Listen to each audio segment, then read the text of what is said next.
Okay, we're live streaming now.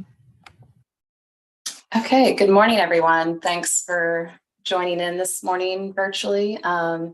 This is our Richmond Regional Transportation Planning Organization Technical Advisory Committee meeting.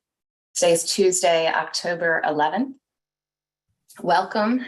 Number 2 on our agenda is a statement regarding virtual meetings.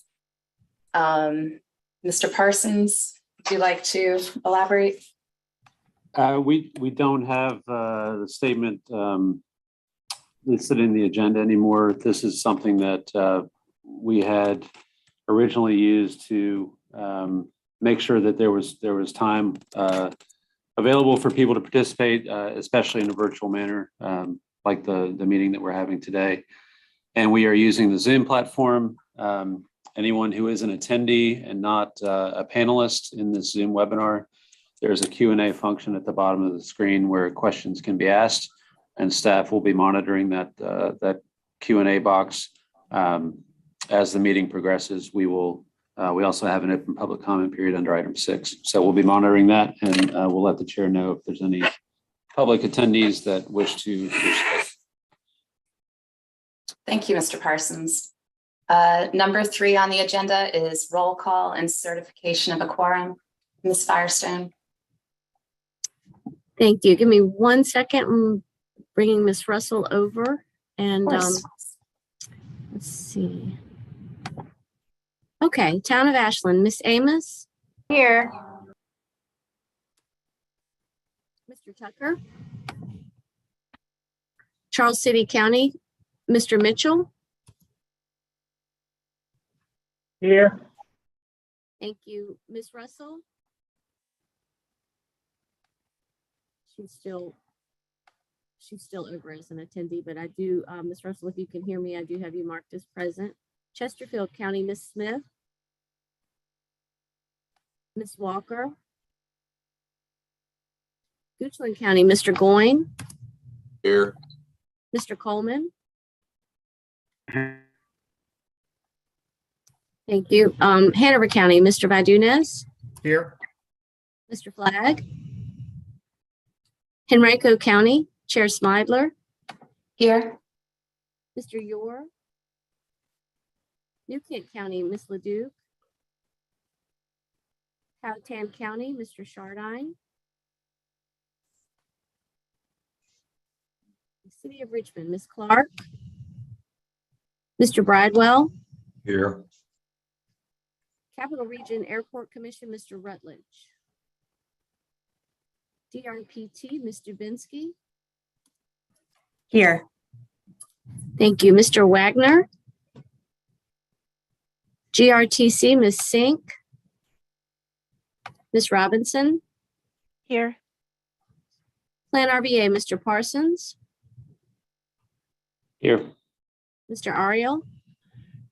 I'm here. I'm using Miles' link today. I couldn't find it, so using 2 miles today. Okay, thank you. Ride finders, Ms. Tisdale. Mr. O'Keefe. Here. RMTA, Ms. Simmons. VDOT, Ms. McAdory. Good morning. Here. Good morning. And Ms. Mueller. That concludes the roll call for attendance, and we do have a quorum. Thank you, Ms. Firestone. Madam Chair, just Yeah. one quick thing. We do have a call-in, a 966-8505. If they can let us know who they are, we can move them over. That's me, Chuck. Kelly. Okay. Okay, thanks, Kelly. Okay. So number 4 on the agenda is consideration of amendments to the meeting agenda. I did want to point out that the agenda that we're talking about today has 16 items on it. So in case anybody had printed out an earlier version, it had less items. So just to make sure everybody's working off the same most recent agenda that's available on the webpage. Are there any amendments to the 16 item agenda? Hearing none, we will move on to number 5 on the agenda, approval of the September 13th, 2022 TAC meeting minutes. Is there a motion to approve or any discussion? John O'Keefe, I make a motion, we approve the TAC meeting minutes.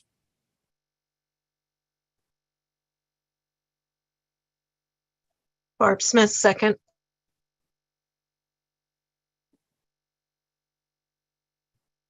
Ms. Firestone, could we take a roll call vote?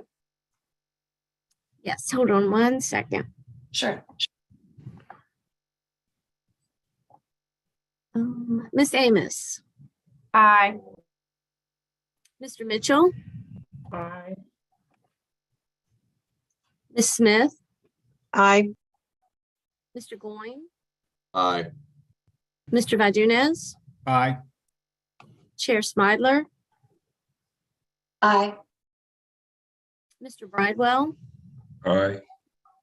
Ms. Dubinsky, Aye. Ms. Robinson, Aye. Mr. Parsons, Aye. Mr. O'Keefe, Aye. and Ms. McAdory. Aye. Thank you. That motion carries. Okay, thank you. Next on the agenda is number 6, open public comment period. Are there any comments from the public in the chat or that we've received previously? I see Mr. Parsons shaking his head no. Yeah, we don't have anyone active or previously requesting time on the floor. Okay, thank you. We'll move on to the next item, number 7, TAC Chairman's Report. I don't have anything to report specifically, so we will move on to number 8, which is the RRTPO update. Mr. Parsons, Mr. Ariel, regarding the 2050 Socioeconomic Data Work Group update. Thanks. I'm going to cede my time to Sulab for this item. Okay.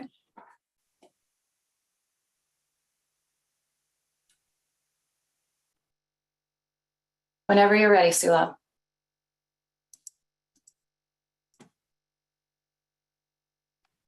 Okay, sorry. Let me share my screen first and then I can proceed. Is everybody able to see my screen? Yes.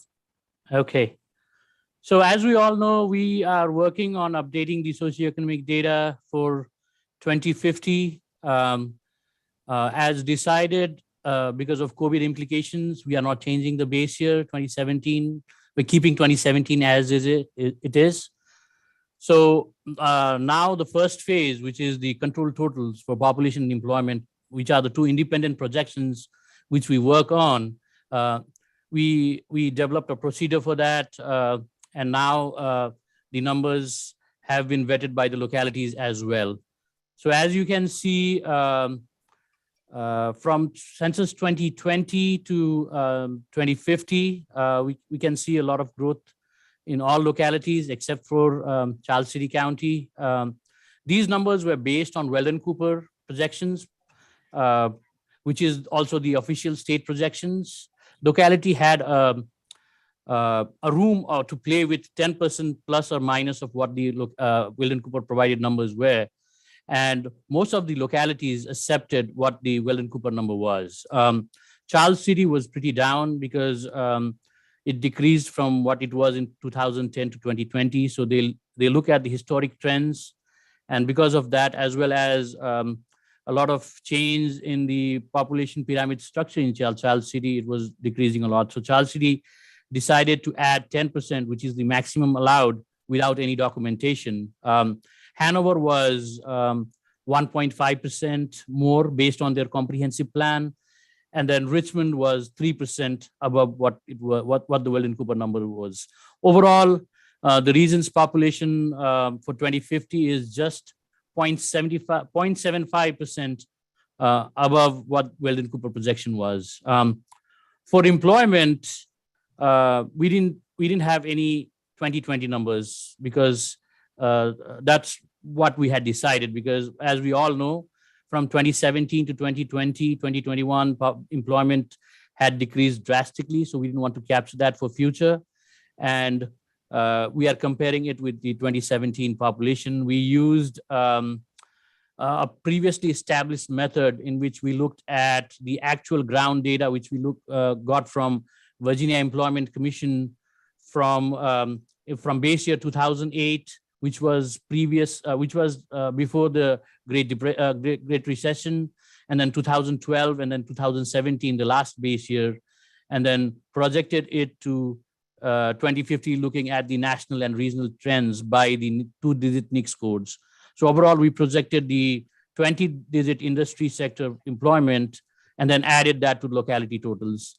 And that was done in coordination with Shumara Economics, which is a Richmond-based economics analytics firm, which is nationally recognized as well. And this time, we looked at the same method, and then we projected that to 2050. Last time it was done till 2045.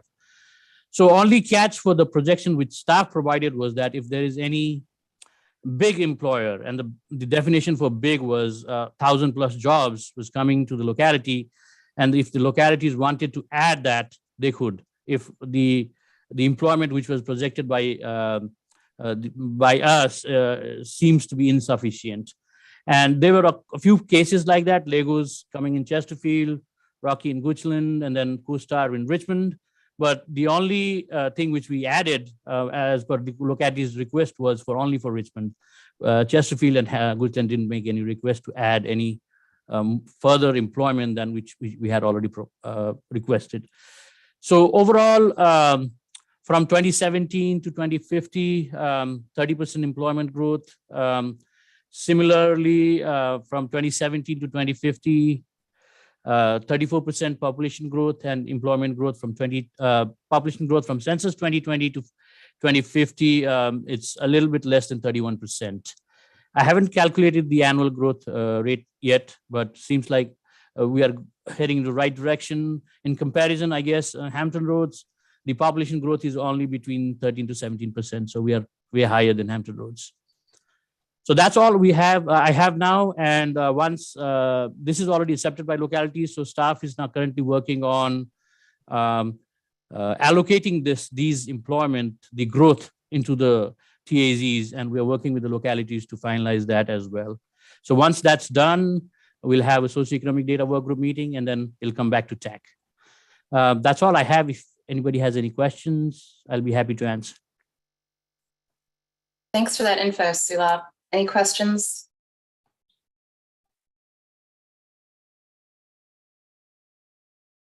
All right. Thank you. I know this took a lot of work. Appreciate it. Thank you. Thank you. All right. So number 9 on the TAC agenda is Federal Performance Management Update by Ms. Ray with OIP. Yes, good morning. Thanks for having me today. I'm going to see if I can share my screen here too and pull up the presentation. All right, don't think that worked.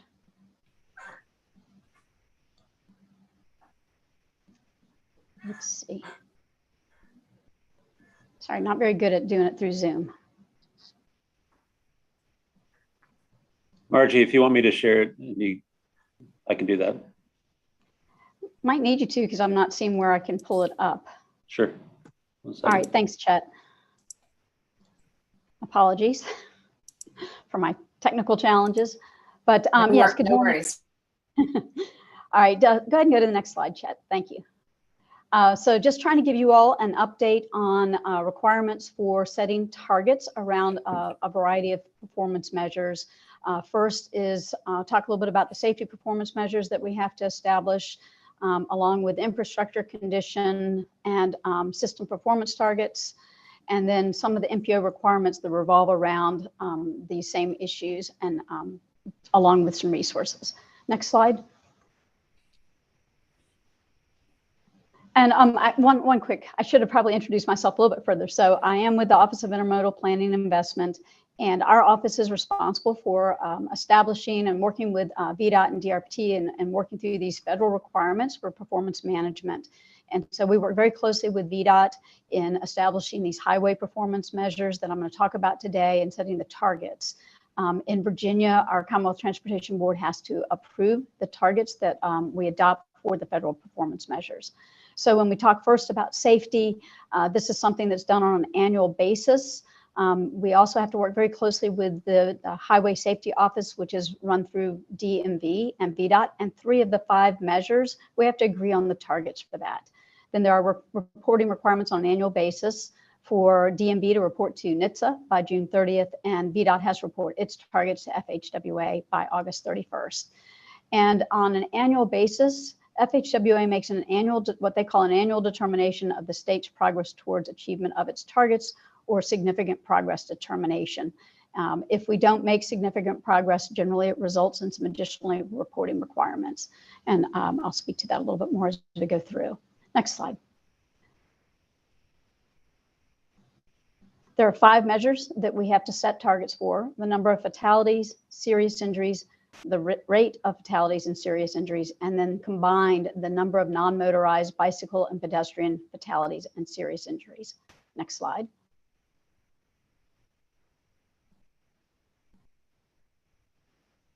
So this shows our performance, and just as we go through the different measures, I've always got some information that gives us performance over the last few years so that we can kind of see what the trends are looking like, as well as the proposed targets. In this case, on this slide, there's several pieces of information as far as the solid lines being just the actual numbers for either the fatalities, serious injuries, or non-motorized fatalities plus serious injuries. The boxes, the bolded numbers and shapes have the targets we proposed in the last few years. Excuse me. This only represents numbers beginning in 2020, because that's when we started using a statistical model to develop our targets. So just want to kind of see how we're comparing it against our target setting versus the actual performance. So that's what those numbers represent. The next slide gets to the rates for the fatalities and serious injury. So same information, just now it's based on the rates. And the rates are, your number of fatalities divided by your vehicle miles traveled. And so we can see that, we're in all cases, a lot during COVID years, especially, we're not necessarily trending in the right direction. And obviously this causes concern for many of us. Next slide, please. So little information on how we set our targets in Virginia. And so this is the statewide target. We do have a predictive model. It's a statistical model that we've been working with for several years. Each year we update it with new data, we refine it. We also look for any other factors that we think could influence. And I have a slide on the next one that will show you some of those factors that we consider. But with that, we're able to establish what we project into the future as our baseline targets. And that's off of the data that we've been able to gather, making some assumptions in growth and whatever those trends might be, but really relying heavily on data and the trends that we've seen in recent years. Step 2 then is we look at programmed projects and we calculate what the anticipated reduction of fatalities and serious injuries would be once those projects are implemented. And then in the third step, we just combine those two to come up with our proposed target. Next slide.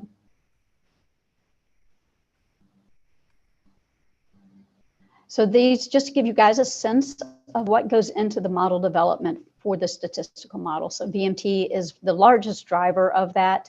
We had an interesting scenario during COVID in that VMT went down and yet fatalities went up. And that's not our typical expected direction of things occurring. But the other things that do have a statistical significance in the model are just populations of young population, aging population. So there's demographic type things. We do look at liquor sold, trying to understand the influence of alcohol. We also look at the amount of money that we spend on the roads such that that can help improve safety. So the pavement program, incident management, clearance, also snow removal, things like that really have an influence on our safety and outcomes. We also have included in here a line item for behavioral spending. That's money that DMV manages and grants to various stakeholders, state police being one of their primary recipients. We also know that we're seeing a lot of increase on the functional class of the road, seen on the rural and the local roads where we see some increases in the crashes. Next slide. So this gets a little bit into how we do the project analysis. So we're looking at the anticipated crash reductions once a project is constructed. And these are projects that are programmed within the performance period that could influence the targets. And so we looked at over 200 smart scale and HSIP, Highway Safety Improvement Program, funded projects. And we then categorize them by crash types. And we say that it's in the table there, that left-hand column, where we look at spot and corridor type projects, a hybrid type project, and systemic projects. Recently, in recent years, the Commonwealth Transportation Board had modified its investment strategy because we were able to demonstrate the systemic projects have a much greater return on investment in helping to reduce crash outcome, the fatal and serious injuries. And so that's where we really have focused a lot of our time and attention on that in recent years. But with all of that, looking at and the methodology used to calculate the crash reductions is the methodology used in the smart scale scoring process. And so that bottom row there are just the anticipated reductions for the projects. Next slide, please. So the step one row is what came out of our model and are the baseline predictions for year 2023, what we would anticipate for fatalities, serious injuries, and the bike ped fatalities, serious injuries. And then we combine that with the anticipated benefits or reductions once we implement the projects. And so we're just looking at the delta there of the third row that gives us the proposed targets for 2023. Next slide, please.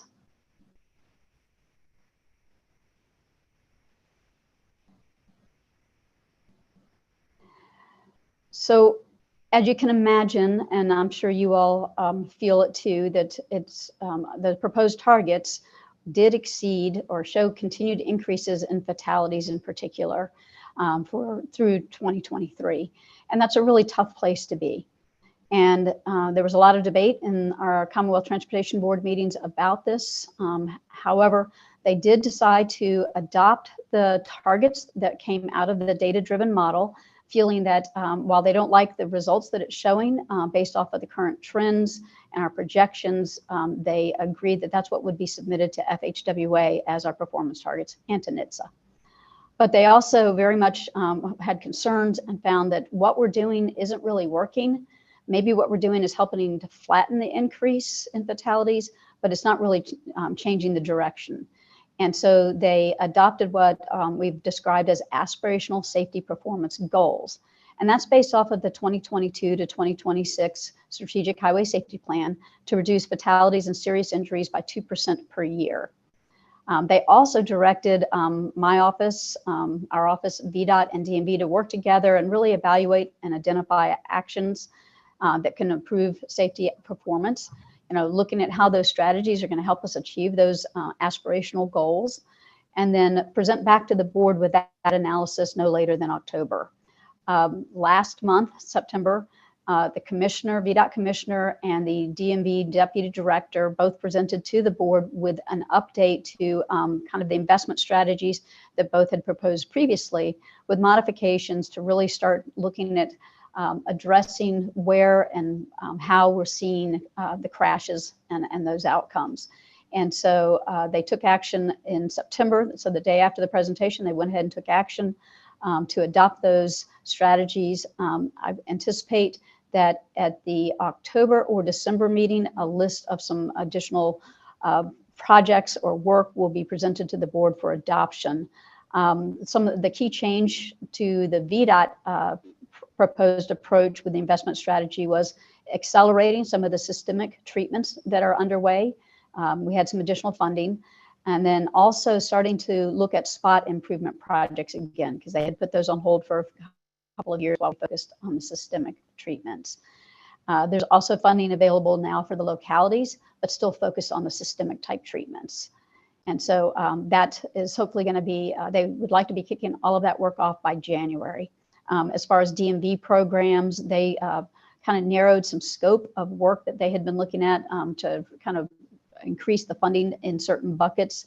And we'll be rolling out some new programs, a lot of it targeted towards both demographics and locations where there are, so the people in the places where they're seeing a lot of crashes based off of their analysis. So that's what I have for safety, and just understanding that we now have these aspirational goals, and we'll be reporting back to the board on those regularly as well. Okay, next slide. So now I'm shifting to the infrastructure condition and system performance. And so again, these are some other federal requirements for looking at our pavements and bridges, as well as highway and freight reliability. And then the last two there are traffic congestion and emission reduction. Just right off the bat, traffic congestion and emission reduction measures only apply in the Northern Virginia area as part of the WashCog. So they don't apply to the Richmond region TPO. This is a 4-year performance period versus the safety was an annual process. We have to report to the feds on a biennial basis. So typically we kick off with a baseline performance report, which was done back in 2018. And then right now you can see that first row in that table that says that first performance period final report is due, was due October 1. And then we're kicking off the second performance period that gets us into developing a new baseline report. And that will be giving us performance period from 2022 to 2025. Just a quick note there too is that these reports were due October 1. FHWA, I guess, has a reported glitch with the system and has had some delays in when those reports can be submitted. And so now the new deadline is December 16th for the closing, the final submission of those reports. Next slide, please.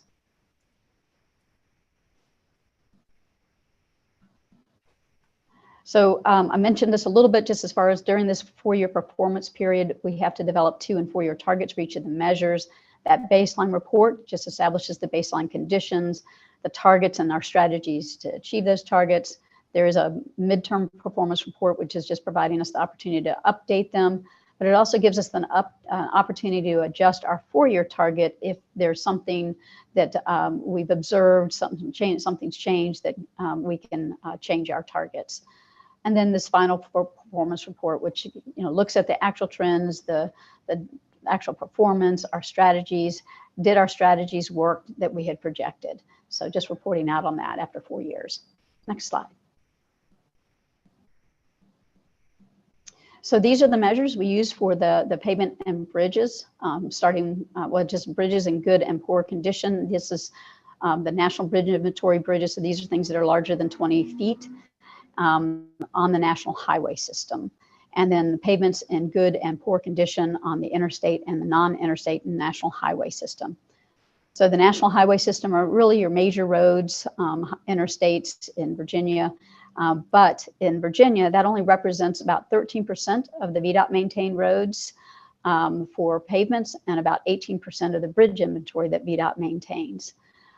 Well, another note, important note here is for the bridge performance measures, that target and performance also has to include bridges owned by others. So these could be federal bridges, privately owned bridges, and the border bridges. So any of the bridges that come into Virginia from Maryland are part of our measure as well, if they're on the national highway system. Next slide.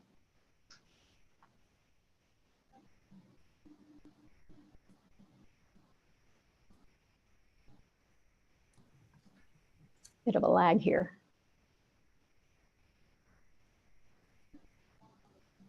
Is that me that froze, or are y'all frozen too? I can see the infrastructure condition bridge performance measures slide. Yes, needed to move on to the next slide. Looks like Chet has cut off his camera. Maybe he's lost.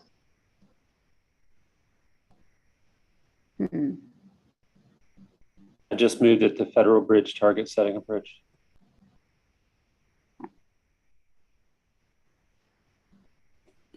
Sorry. Okay, there we go. One thing too, I just mentioned that, and sorry for that little lag. we always want to make it clear about federal performance measures that are required here versus state performance measures that are established. I highlighted the percentage of the network that is covered by these federal measures, and yet the state has established performance measures for the entire network that they're responsible for. So there's just, I'm not going to go into this in detail, but just that there are CTB adopted performance measures and targets for pavements and bridges, in addition to our federal measures. For the federal bridge target setting approach, just very high level, we really look at this a long-term investment strategy. It's over a 20 to 50 year horizon, and focusing on long-term performance and sustainability, and really focusing on keeping fair condition bridges from becoming poor. And so while we might increase the percentage of good bridges, we don't typically want to replace them while they still have useful life. The federal measure is kind of based on an extract that comes from the state measure and the state targets. And so we do anticipate a slight decline in good performance throughout this next 4-year performance period based on this kind of optimized investment strategy. Next slide.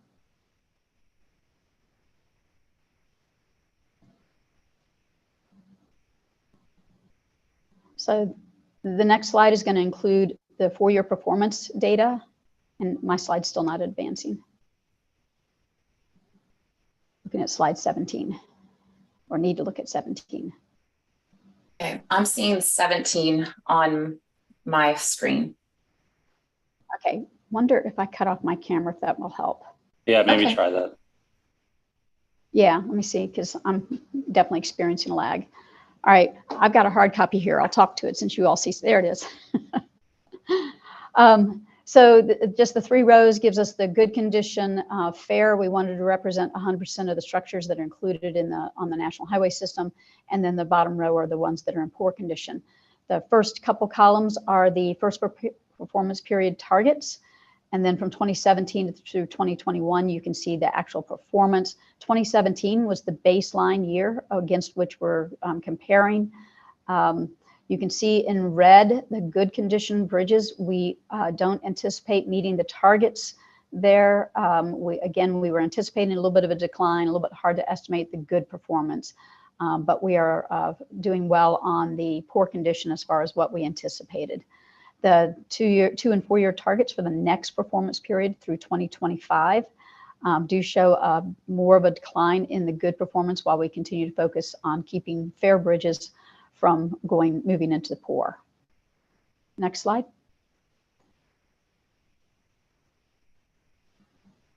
So same thing with pavements here, just a comparison of our federal performance measures versus the state performance measures. Again, the state performance measures cover the entire network that VDOT's responsible for. The federal measures just being a portion of the national highway system. Next slide.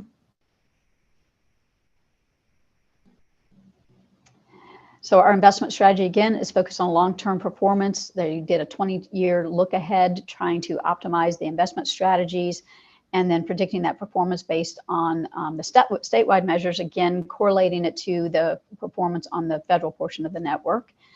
And we look at kind of those historical performance trends to develop the federal targets.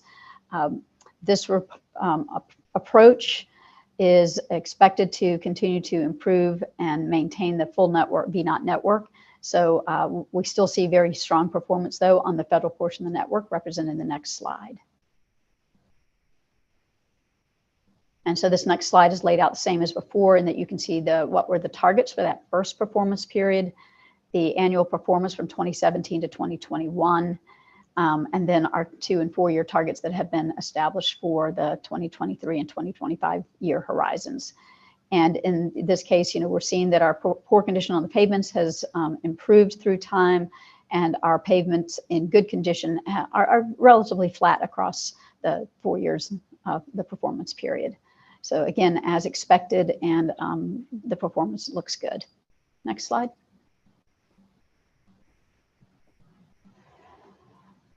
So this gets into the system reliability measures. And so, again, all right, slide 22. There we go. So we look at the percent of person miles traveled that are reliable on the interstate and the person miles traveled that are reliable on the non-interstate NHS. Again, focus on a smaller portion of the network. And then we have a truck travel time reliability index. So reliability is really looking at that consistency or predictability in your travel times. We want to, from day to day, if we're traveling to work 5 days a week on a day-to-day basis, we want that to be consistent travel time. It might take longer than a non-peak period, but that reliability and that variability that may or may not occur, we would prefer that consistency so that we can get to work every day on time, right? So next slide. And I did have a note on there that FHWA, Federal Highway Administration, provides the data set for which we have to use for these measures. Very high level of what we've done to establish the targets. VDOT Traffic Engineering Division created a machine learning model that's a predictive model used to develop the percent miles traveled on the interstate. And that was part of a presentation that was given to our board in 2022 and includes several factors that can really help understand what's happening on the roadway network. Also looks at some growth factors to consider growth over the next 4 years. And then when we look at the percent of the PMT that's reliable in the non-interstate, very difficult to model because you have traffic lights, you have intersections, you have different things that can change, make it difficult to model conditions on the non-interstate network. So it is an algorithm that's based on the changes in reliability over the last several years. So we look at the trends and then just really try to, the data comes from several different time periods. We look at those changes over time. And then through that trend analysis, then we add the volume growth. And then lastly here, the truck travel time reliability index, a lot of effort there trying to model things as well. Truck travel time reliability is a little difficult in that you're looking at your worst case scenario of travel. It's your 95th percentile travel. This is when you have a major backup on the interstate. So anyway, long story short there, we used a linear regression analysis, combining it with the same growth assumptions used for the percent miles traveled on the non-interstate. One great thing that we're really looking at is trying to understand the impact of the infrastructure improvements that we have on the roads and trying to see how they might influence reliability. And so each of these measures, the models do include some analysis and consideration of projects that will be completed during the performance period and applying, for lack of a better word, an impact factor based off of an understanding of the benefits of those investments. This is still a really a growing body of work, though, nationally. A lot of people haven't used reliability on a regular basis to monitor the roads. We think of congestion as something we use a lot. Next slide. So here's our performance. So again, this is a statewide measure looking at all of the interstate system across that first row that we look at right now. About 86.3% was reliable in 2021. Certainly in 2020, you can see a pretty strong influence. That was from the pandemic, and we really see that our reliability improved during that time, obviously as our VMT and the number of vehicles on the roads declined during that time period. We do anticipate some improvement in reliability through time for both the person miles traveled reliable in interstate and non-interstate. Truck travel time reliability, we think that it might still get a little bit worse based on some of our assumptions, but it's something that we're still working on and starting to target some investments towards freight improvements. Okay, next slide. So these next measures, again, I mentioned early on that they don't really apply to you all, but I just want to make you aware that they exist. So annual hours of peak hour excessive delay, percent of non-single occupancy vehicles, and then the total emissions reductions. The total emissions are based on your, well, for Northern Virginia, based on your VOCs, volatile organic compounds, and your nitrous oxides. So I'm going to, Chet, if you can skip down a couple slides. I don't know that we need to go through this. It's more just making you aware of it. We do work very closely with TPB up in Northern Virginia to establish those targets. And because it's a multi-state MPO, we actually work very closely with Maryland DOT, DC DOT, the MPO, and Virginia to establish those targets and agree to them for us to be able to report them. So these next couple slides just jump into kind of what are your requirements as an MPO. So for the safety measures, you all are required to establish targets 180 days after VDOT's submission of its annual report, the Highway Safety Improvement Program report, but no later than February 27th, 2023. That report should have been submitted by August 31st. I actually did not verify that that was the date it got submitted on. So your targets are to, for all public roads within the MPO region or the MPA region. And you have two options with establishing a target for the MPO region. And that is you can agree to plan and program the projects that contribute toward accomplishment of the state target. So you don't need an individual target. You can just say that you're going to utilize the state's target and then, like I say, agree to plan and program projects. Or you can commit to a quantifiable target for your MPO. We share information with you all and report the targets through the Planning Connections SharePoint site.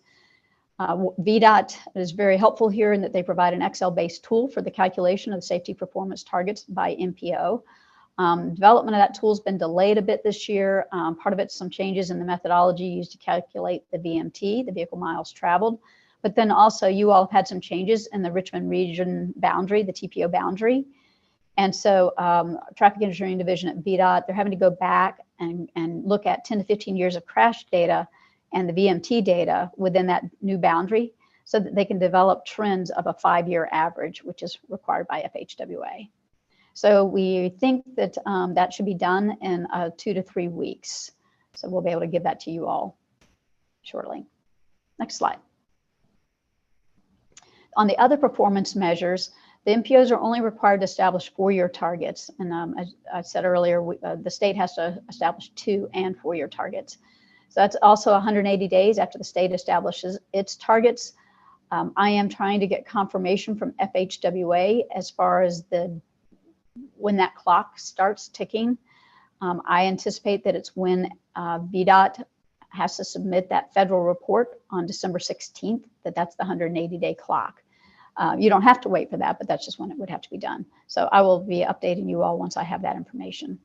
Again, the targets, you can agree to plan and program projects towards the state target for all of those measures, or establish your own targets for each of those measures. Again, sharing information between that Planning Connections SharePoint site. We don't quite have the same tools that we had for safety that help the MPO in setting up its targets. We do provide annual performance data for each of the measures, and that's all posted there in the SharePoint site. And then we do have projected performance for the reliability measures. The truck travel time reliability measure is pending.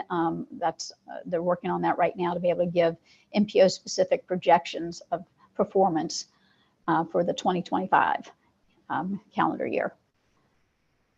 Next slide just gets to some resources. So hyperlinks to the various CTV resolutions or presentations that where we've adopted the different targets or they were presented to the board. Link to the new strategic highway safety plan that was just implemented this year. And then VDOT has also completed an update to its transportation asset management plan. And that transportation asset management plan incorporates many of those long-term concepts that I mentioned in setting the targets that are looking at a long-term sustainable program. And so again, a federal requirement to develop this planning document for infrastructure condition. And that's all, and I'm happy to take any questions. Thank you. Thank you, Ms. Ray, for the informative update.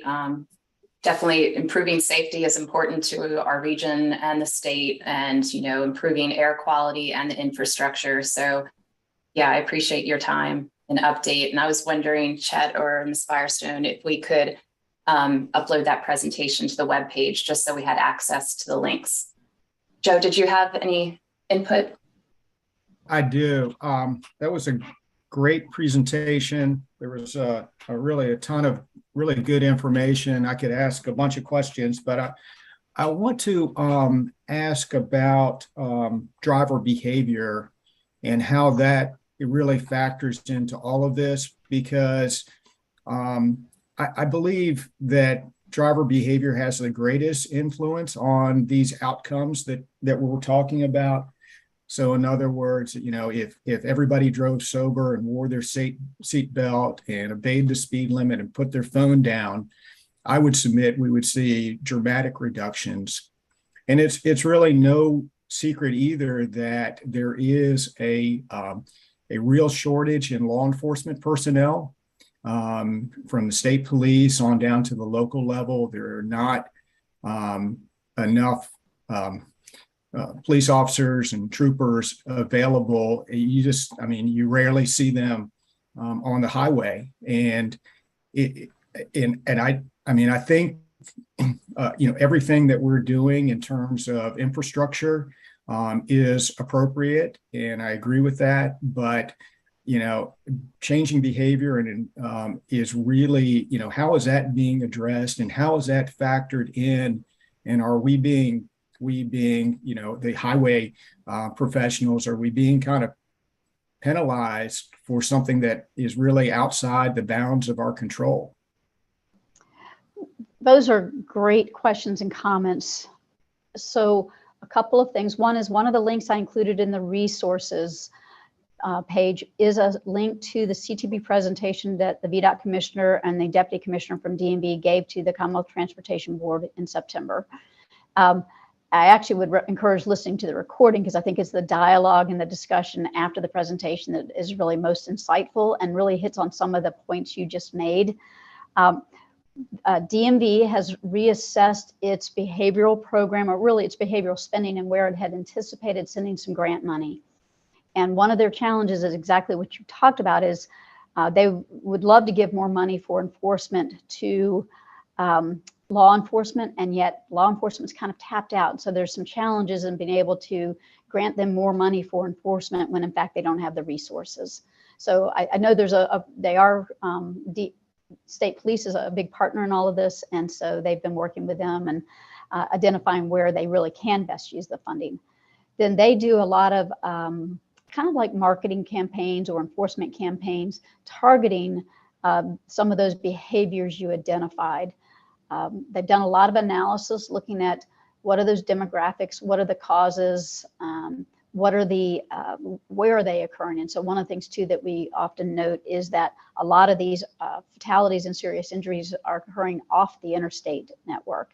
And so while we do tend to look at the interstate a lot, it's really the non-interstate network. A lot of these secondary roads, and that's where the infrastructure might play a part, is it because of the geometry of the road that's, and combined with speeding, that's causing problems.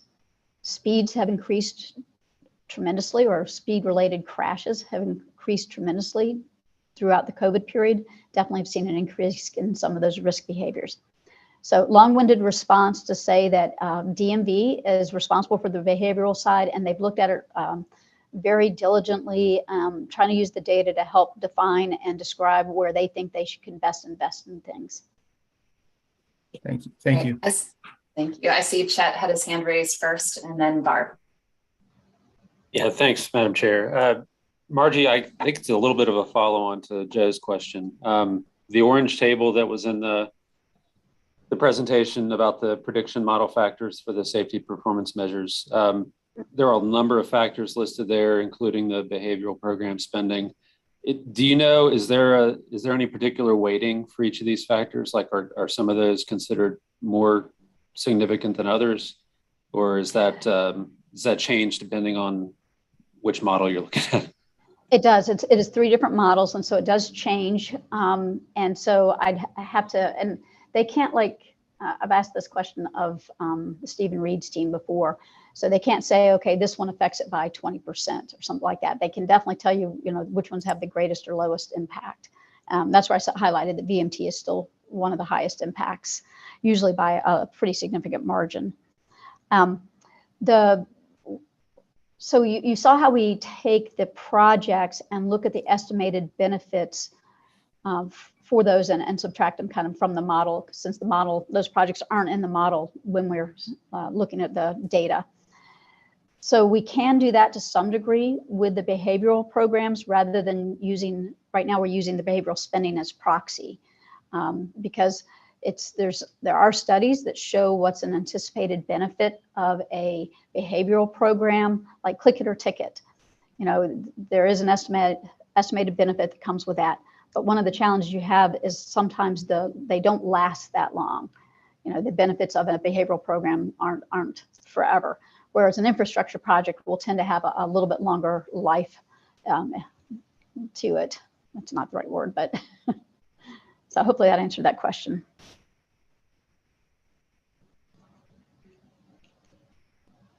Go ahead, Barb. I was thinking about our Richmond safety plan that we just adopted with our Vision Zero group, and you know, the education part of the 4 E's for safety. I know you guys, or Plan RVA, did the litter campaign with Henrico. You know, that I guess that's something we could entertain, whether we want to try to do some sort of marketing towards behavior, you know, targeting the high potential accidents that we see in our region that would benefit just from trying to change driver behavior, and maybe getting with DMV, since that's something that they do on a regular basis, and trying to get some input from them about what might be effective, you know, and what isn't. Or we could always think about trying to do that. I get a little frustrated also because when you look at the accident reports, a lot of times it is pretty clear that it's really not something that can get engineered out. It's more of education or enforcement. You know, I'm happy to get you some points of context for DMV if you don't already have them. Because I do think, you know, I'm hearing more and more about the educational programs. I think people are starting to look back at starting with the young kids when they're, you know, going through the driver education programs and kind of updating some different training programs there to help reinforce some of these things. And little kids, you know, are good too, because yeah, they'll see their mom or dad on the phone. They won't shy away from saying, you shouldn't do that. Yes. Yeah, I don't think it can start too early. Now, one thing that we look at the data, and you're talking about the crash reports, is so often it's a combination of behaviors. So it might be speeding combined with alcohol. It might be, you know, distractions, you know, talking on the phone at the same time as they're doing something else. And so it's typically, it's not often that it's just one single factor that causes a crash.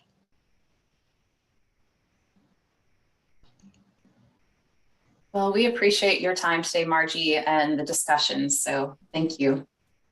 Thank you.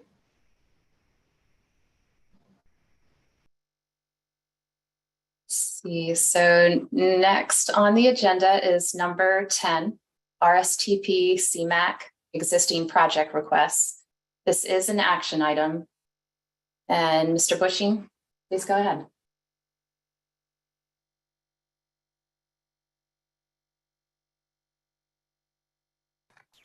Good morning, Madam Chair, members of TAC. So this item is related to the existing projects application period that we held in September. Just to start off the discussion, the goal of this agenda item is really to authorize the new project application period. So keep that all in mind for the discussion. The end goal here is to move forward with new project applications. And essentially, we need to determine the scope. Is it going to be RSTP and CMAC or just one program? And then we also need to determine, should we add any additional limits on the projects based on available funding? And if we do move forward with RSTP, as you'll see from the existing request, there's a lot already requested. So we need to determine sort of what level of baseline budget we should assume. That way everyone knows what sorts of projects are viable this round. So the overview, as you all know, we decided to have a separate existing project application period because of the inflationary environment. We've seen a lot of overruns, so it was expected that this would potentially use up all or most of our RSTP CMAQ funding. We held the application period from September 19th to the 30th. We received 11 applications. 9 of those were projects that were RSTP funded or primarily RSTP funded. They may have a very small amount of CMAQ on them. There was one request for the Ride Finder CMAQ program funding, which is just the annual allocation. And then there was one request for a project schedule change. So that'll impact the funding plan, but not requesting any additional money. So these were the projects requesting additional funds. This is also available as attachment A in the staff report, so it summarizes the full requests. But you can see it came from quite a few localities. So we had the TPO, Henrico, Richmond, Chesterfield, Hanover, and Ashland all in there. So it was the majority of our jurisdictions. And this sums up to over $14 million. So as you all recall, when we went into it, we had about 18.2 was our estimate for RSTP funding available for this next round. So this is the vast majority of what we would expect would be available for RSTP. And again, do not hold up too much with the discussion. This is available in your agenda packet if you want to browse the requests a little more in detail as well. So staff's recommendation, as we reviewed these, one of the biggest concerns we had was that the vast majority out of those 9 projects, 8 of them were requesting full deficit funding from the TPO.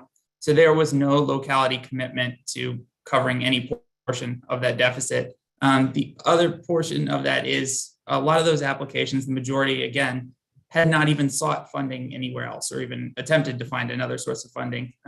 The guidelines that we adopted last year, 2 years ago, and the older guidelines before that have always required that the localities search for additional funding elsewhere as a first resort, and then come to the TPO as the last resort. So we do have some concerns about that reliance on RSTP as your first resort to filling deficits.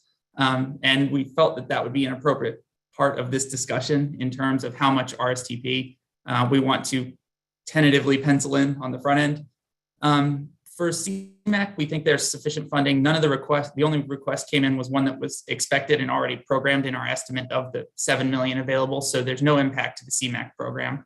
The decision on RSTP, I think, is really what we need from TAC today to determine what level we want to commit to and whether that's worth having an RSTP application cycle.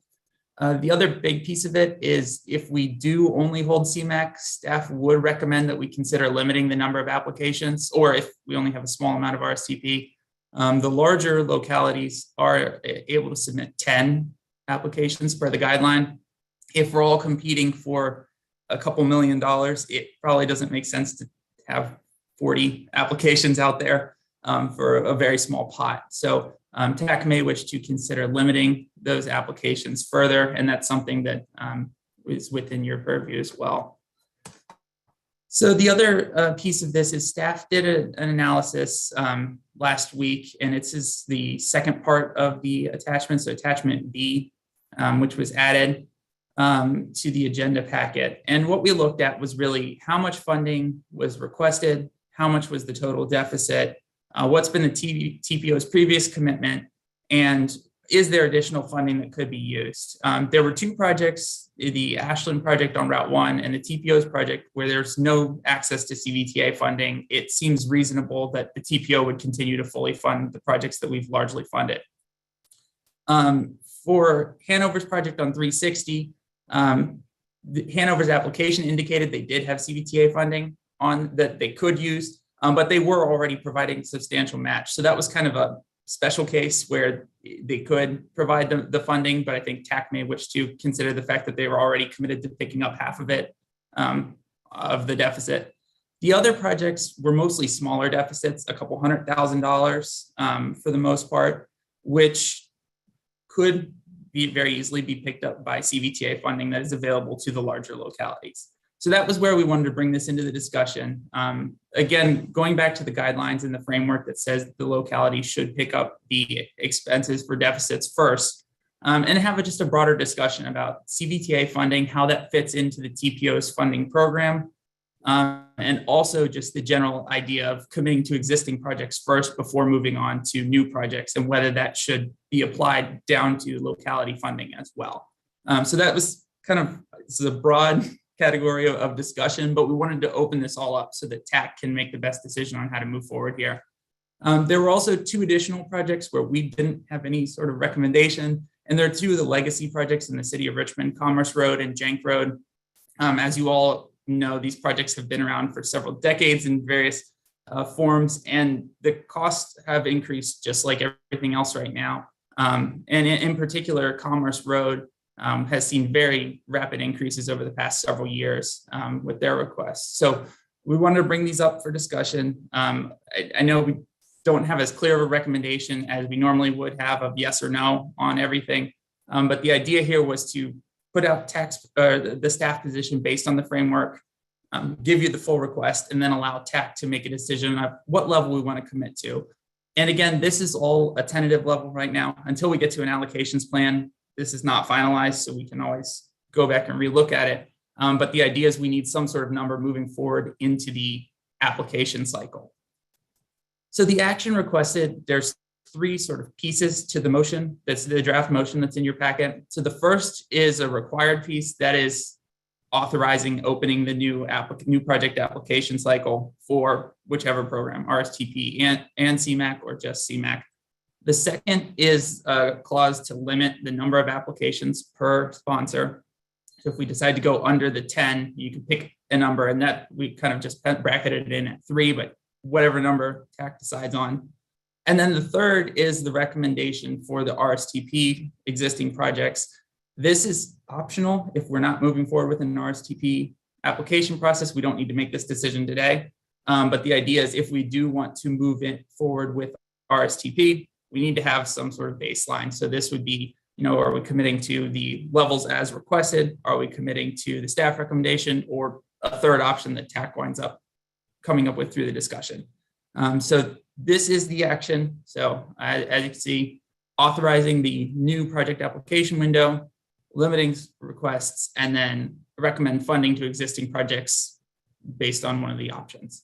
So that's the overview of what we're looking at today. I'm happy to answer any questions, but again, the goal of this was really to open up the conversation for TAC to discuss existing projects and then ultimately get to an agreement on the new project window. Well, thank you, Miles, for that information. I do have comments, but I will open up the floor for others first, and I'll chime in later. Are there any questions or comments, discussion?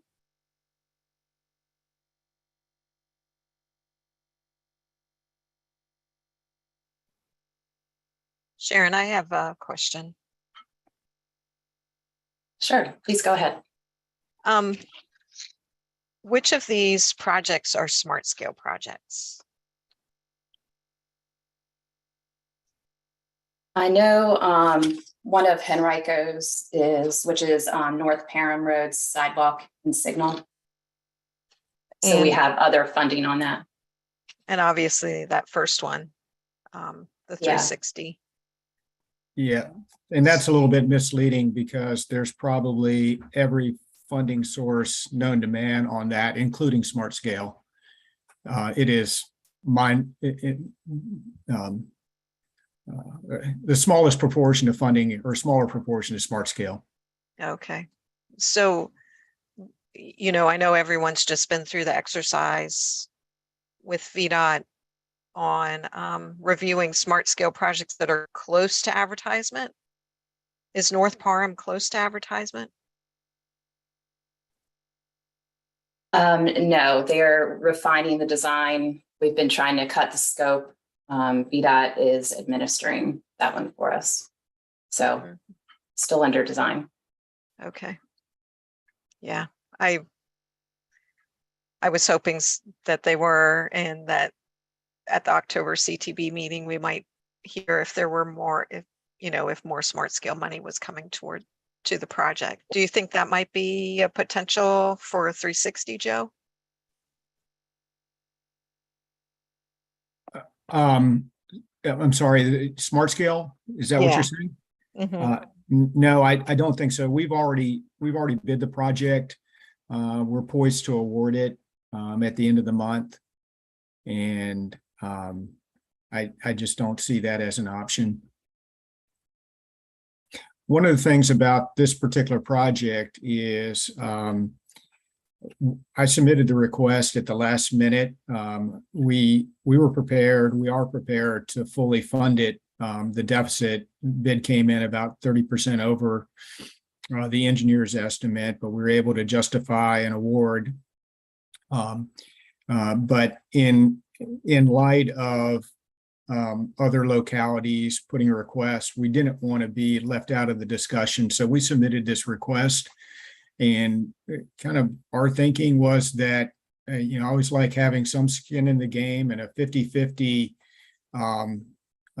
sharing of the additional costs with TPO seemed to be reasonable, although it doesn't follow the guidelines. I thought it was a compromise that we put forward, and so we're only requesting, we're requesting half of what is actually needed to cover the shortfall. Okay, that's good to know. Can we go through the line? And I thought earlier, Miles, you said that there was no local funding.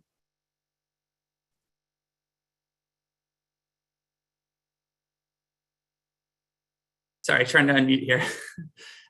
So Joe's project is the only one with the specific commitment of a local match. So his was the only one where they were not requesting full funding for the deficit as submitted. Everything else, it's a full deficit, and attachment B in the staff report kind of walks through staff's review of the 6-year program, as well as the amount of estimated deficit based on whatever the amount of funding at the end of the last 6-year program date and the current estimate number, and then what percentage of that each request is. So that's kind of the piece where staff put together that level of analysis for you. It might be worthwhile to kind of go through it project by project, but yes, I can pull wait that to up see. if that's text request. Oh, yeah, we'll keep taking questions until. Okay, while Miles pulls up the spreadsheet and we can go through each project. Austin, please go ahead. Yeah, thank you. I guess my question is, and maybe it'd be answered by looking at the spreadsheet if we kind of go project by project, but the 3 smaller asks, the Parham Road, Settlers Road, and then Libby Avenue, I'm just wondering why local funds weren't considered, or apparently not considered in those, considering they are, under $500,000 each. So I can speak for North Parham and Libby, because those are the 2 Henrico applications of these STBG applications. Those are the only ones we submitted for existing projects totaling under 700,000. So North Parham Road sidewalk and signals was smart scale. So we originally applied for RSTP, and to limit the amount of requests from RSTP, we were able to get smart scale funding for that. And, and then we have a bunch of legacy projects. Well, not a bunch. We have at least 2 legacy projects that had STBG funding that many of you would probably recognize the names over the years, but we were trying to backfill that bigger amount and not use up the pot with that to try and fill our legacy projects shorted internally, instead of bringing that before the group for like our 3 chop roads and Sadlers.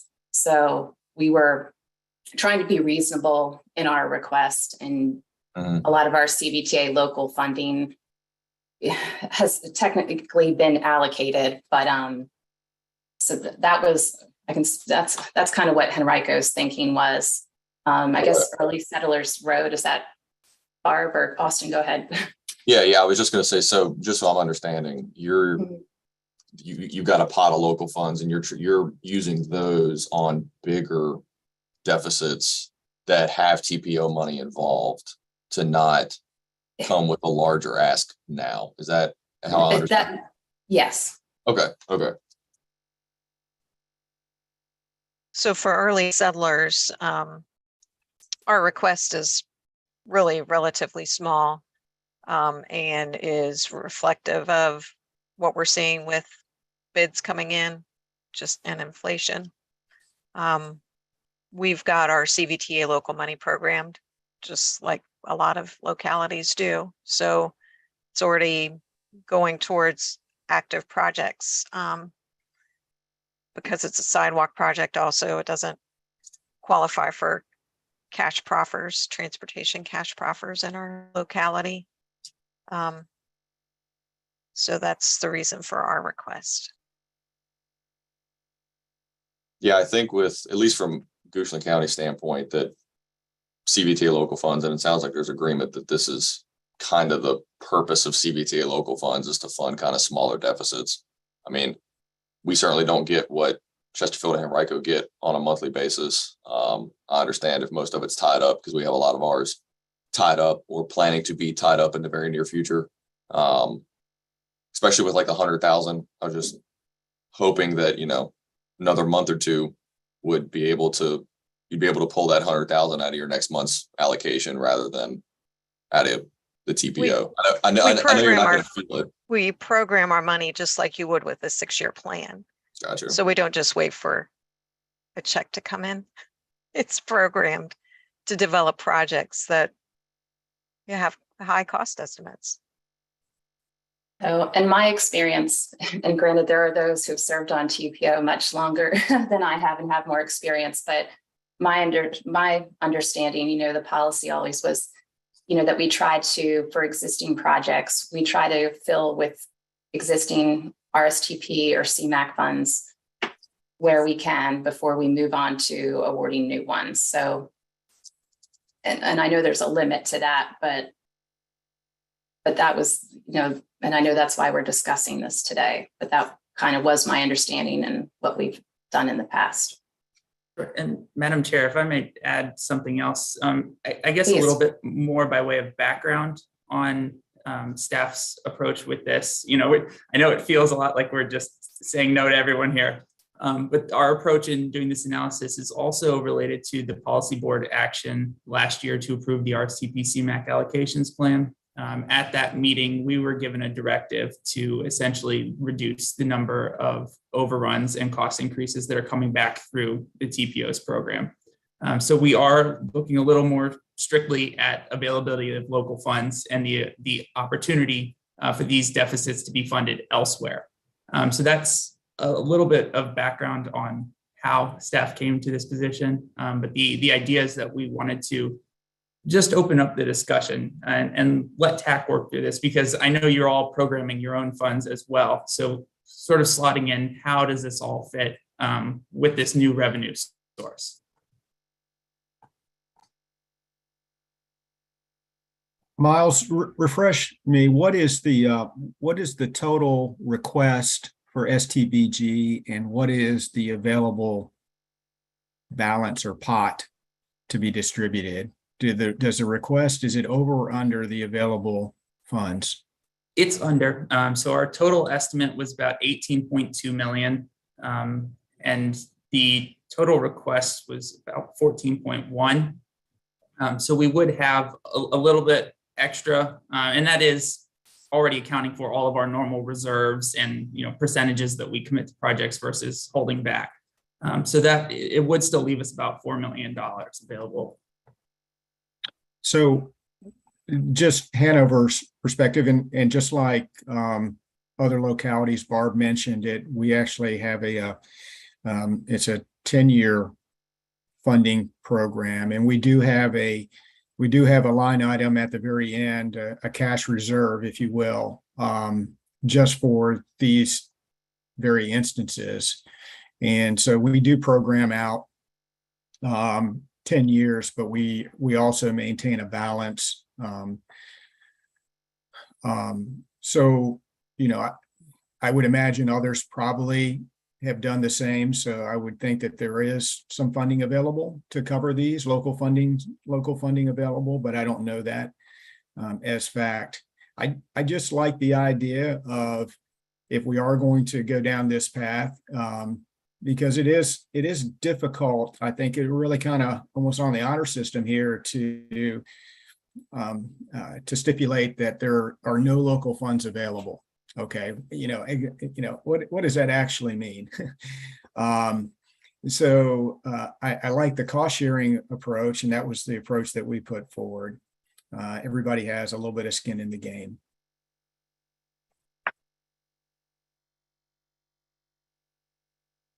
Chet, go ahead. Sure, thank you. I just wanted to kind of, as this was not an easy recommendation that staff put together, and it's something that, I mean, we've been talking about for a while now. But I think that this is a good time to do this in this discussion about existing funds, because we do have a new revenue source. We don't have the history with this before, so it's probably time for TAC to start thinking, not for this cycle maybe, but thinking seriously about what the purpose of STBG funds are for in this region with the existence of CBTA local now, and whether the old rules would still apply. So I think what Joe just shared makes a lot of sense from our perspective, that we just need to acknowledge that there are other sources, and that in committing STBG, which is really now it's a limited bank of funding, where it used to be most of what we had. Now it's part of it. So I think that we need to think, holistically about what the relationship is between CBTA local, STBG, CMAC, and all the other sources, and what TAC is best suited to pull from in each of these pots to make sure that we keep moving forward. I mean, if it is just existing projects and STB shouldn't be considered for new, then maybe that's where it goes. But I don't think we're there yet to make that determination. So I just wanted to kind of put things in perspective in terms of where it's at from.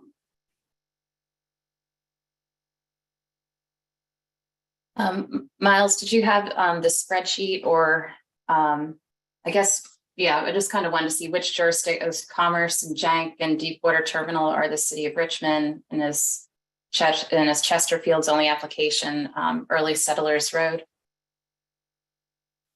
Yes, in terms of localities, the first one, the Smart 18 Route 360, is Joe, so that's Hanover. The next three are the city of Richmond. Parham and Libby are both Henrico. Route 1 is the town of Ashland, and that's a VDOT administered project. Early Settlers is Chesterfield, and then the final one is the TPO.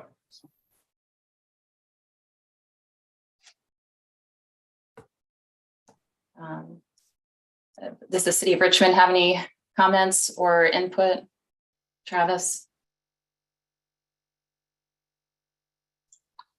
The capital improvements division manages all three of these projects, so I probably can't add anything to it. I know that some of them have been around a while, and I know that Jenk Road, for example, keeps adding, with improvements, tweaking this, tweaking that. It builds a project up, I know. So I'm sorry I can't share anything more than that. I'm more interested in the motivation behind the projects, to get it, to identify the needs and get it going. And I'm kind of out of it then, and then it's the capital improvements division. Sorry. Thank you, Travis. Yeah. Austin, go ahead. Yeah, I just got a quick question for Miles again, just clarification on what we may or may not be approving today. We're not approving the funds here. It's just whether or not we include new applications. Is that right? Correct. So what we're really trying to get to is, are we going to hold an RSTP process or not? And if we do, we kind of want to pencil in a number so that we can say there's 4 million available or there's 10 million available. So you guys can judge which scale of projects to submit through the RSTP program.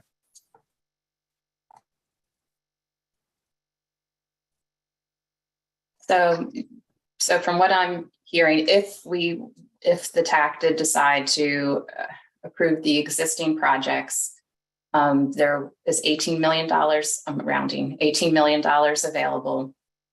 And then the 14 million requests by the localities. So that would leave approximately a 4 million balance for Stbg funds for new projects. And then CMAC, there'd be 5.5 million for new projects. And my input on just the number of applications, I don't know. I would think to leave that out, it seems kind of arbitrary to me, to just say 3 for every locality. Barb, go ahead. I guess I'm kind of interested in hearing more about these projects that have requested additional funding. My hearing from Joe was made me feel good about that 1.6.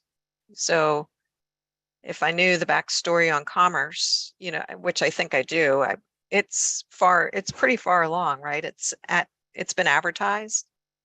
So I can pull up the spreadsheet. I think it walks through some of the detail on some of these that- other bigger ones. I think that'll be helpful here. That will be helpful. Thanks, Miles.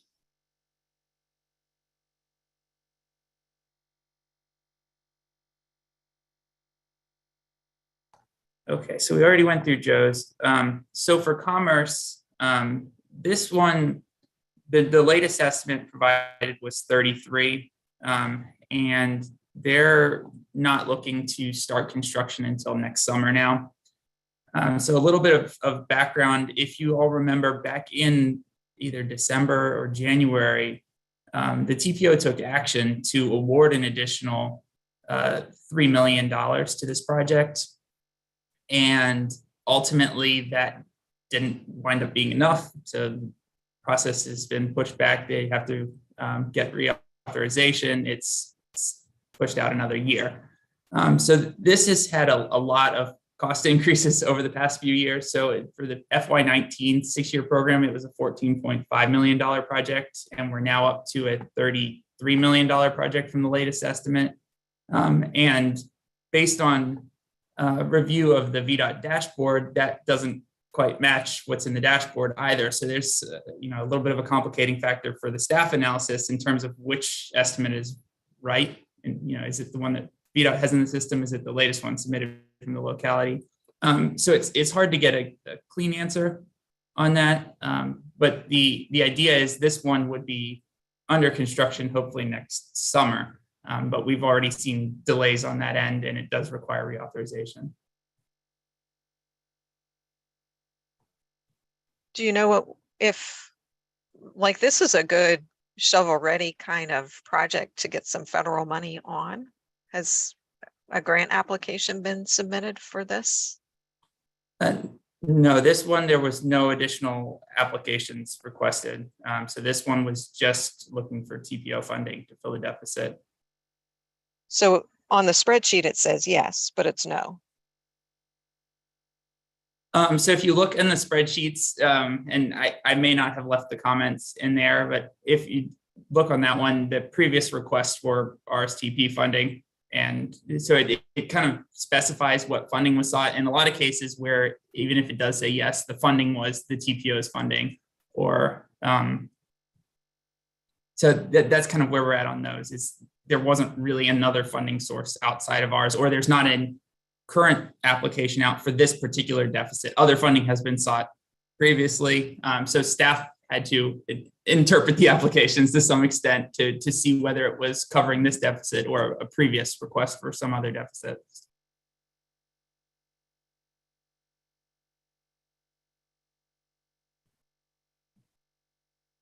If you'd like, I can just continue down the list and we can talk through them. So the next one that we had was the Jenk Road. So this one is another legacy project. So this has also been around and for a while, everyone knows it. This one, the new estimate was 21.8 and the request was for 3 million. This one's another one where it's a little tricky to figure out the exact estimate and how much the deficit should be, from the TPO sort of thing. the total funding was only 15. The total estimate 17.5. It's because there's utility work that the city doesn't cover with cash. And so it's always looked a little funny in the 6-year program. In terms of the concern staff has with this, it's the same thing. This project's already been bid previously. It was awarded. It didn't actually start construction. And now it's been 4 years since that process kicked off, and we're increasing the estimate again. And this is looking ready to move forward in another year or two. So there's just a lot of uncertainty, and staff wasn't ready to make a recommendation to fund it. So that's kind of where this one is. It's the same concerns that we've had previously, I think, with a lot of these projects. It's just we don't have the guarantee that this is going to move forward, even if we put additional money on it. And so that's sort of where we've left it. The other thought with this, again, going back to our CBTA discussions, even while these are larger deficits in these cases, these are legacy projects. And if they're a priority, the funding can be committed to legacy projects to get them done. So that is kind of opening up that same discussion of what is the appropriate funding source for these projects that have been around for so long.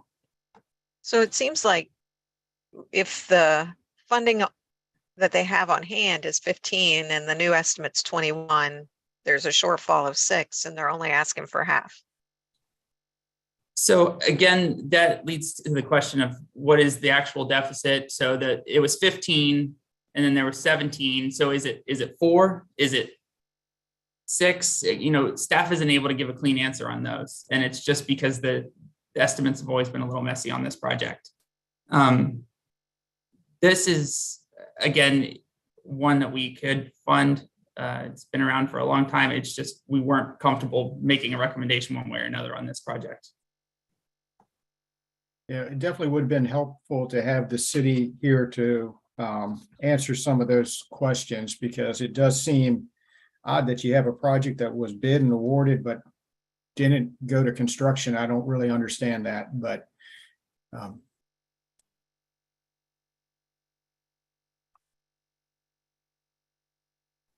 Austin, your hand's raised. Yeah, to that point, I mean, it's a little challenging to be okay with, let's see, 3.73 and then another 175, looking at the spreadsheet to, on projects that we're not even sure if it's going to move the project forward or not.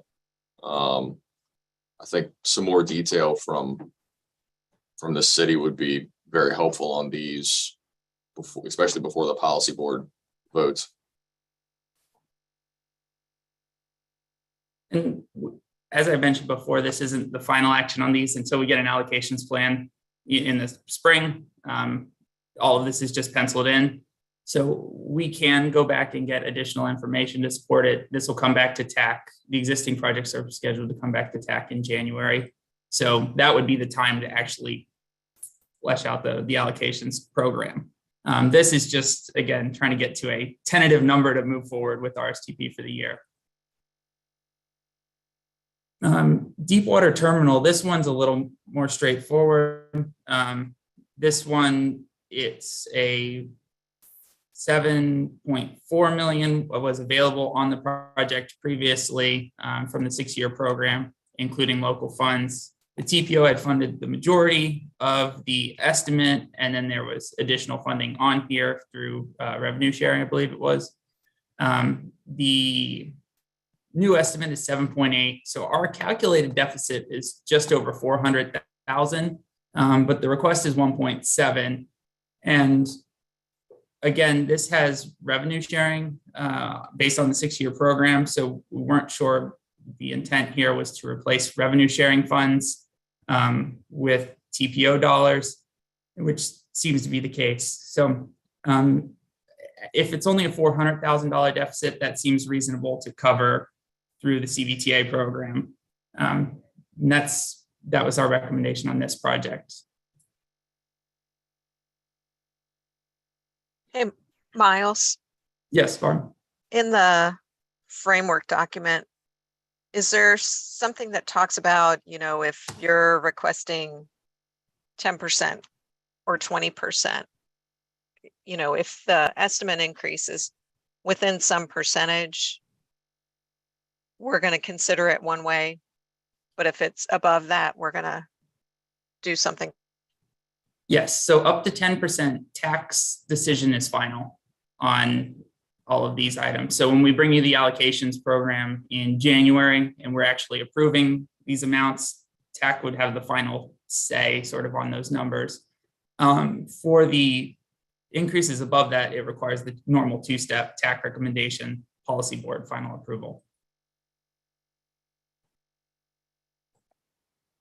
So I guess that's something to keep in mind too, that if the request is, and then it's like trying to track, like you said, sort of the cumulative request.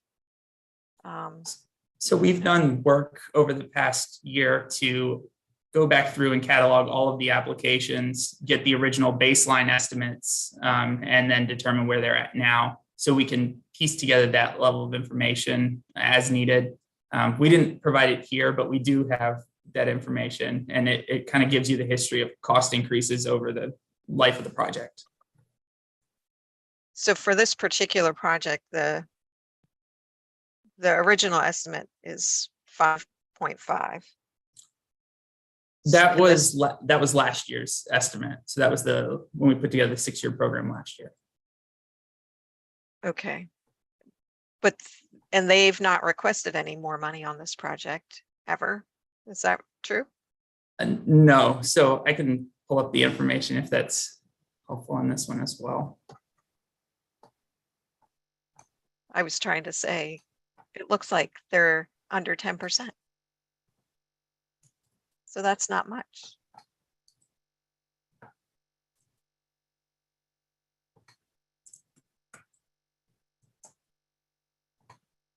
Yeah, I think knowing the history is going to be pretty important. But the deficit is 412, but the request is 1.7.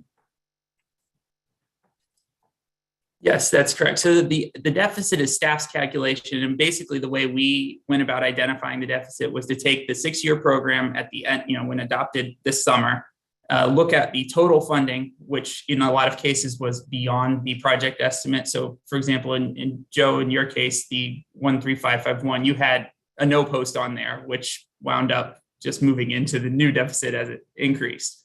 So in terms of the numbers, it looks like there's additional funding beyond the estimate. And then the assumption was, well, whatever was previously committed could still be committed. So you only need whatever the gap is. So I tried to explain that on there. I think it said funding or new estimate minus funding in the explanation column there. But that was our way of looking at it. Yeah, keeping track of local no posts versus local. That can be pretty hard. Right. And I mean, from the programming standpoint, and I'm sure you've all heard this from Vita, a no post is a local commitment. So, ultimately at some level, there is a commitment that it'll be funded. Now, whether the intent was to always come back to the TPO or not, we can't determine that. But the idea is that there's a number penciled in that ostensibly would be paid whether we fund it or not. I think it's very important to know that local no post localities are trying their best to find other sources for that. So, without a conversation from a locality, between you guys and a locality, you can't just assume that's going to be local money. Correct. I concur with that. Yeah, because we're just trying to keep the project moving forward. And yeah, definitely needs to be a conversation. And we know a funding cycle is coming up. And I will note on some of these cases, we did specifically note where we knew it was a no post as opposed to local funding. But to give you an idea on the Deepwater project that started this conversation, it has 1.25 million of state and 1.25 million, 1125, so 1.125 each for revenue sharing, local and match. And then there was TPO funding. And so it was overfunded by nearly $2 million between the revenue sharing and the TPO funding. And so that's where, when we looked at this, we said that there would be no reason for us to backfill. There's already revenue sharing. So you're getting state match dollars in there too.